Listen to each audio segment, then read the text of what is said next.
जनसुराज्य पक्षाचे कुंभोज जिल्हा परिषद मतदारसंघाचे सदस्य शीतल प्रवीण यादव यांची कोल्हापूर जिल्हा परिषदेच्या अर्थ व शिक्षण सभापतीपदी निवड झाल्यानं कुंभोज परिसरात कार्यकर्त्यांनी जल्लोष साजरा केला।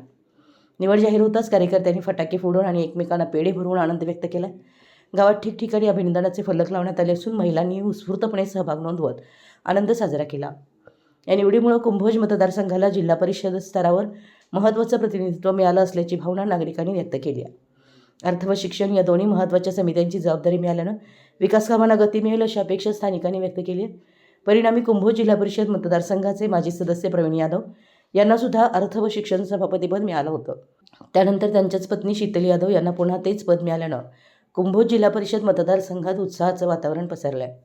यावेळी बोलताना शीतल प्रवीण यादव यांनी सर्व कार्यकर्ते व नागरिकांचे आभार मानत माझ्यावर सोपवलेली जबाबदारी प्रामाणिकपणे पार पाडून शिक्षण व आर्थिक विकासाला प्राधान्य देणार असं आश्वासन दिलं।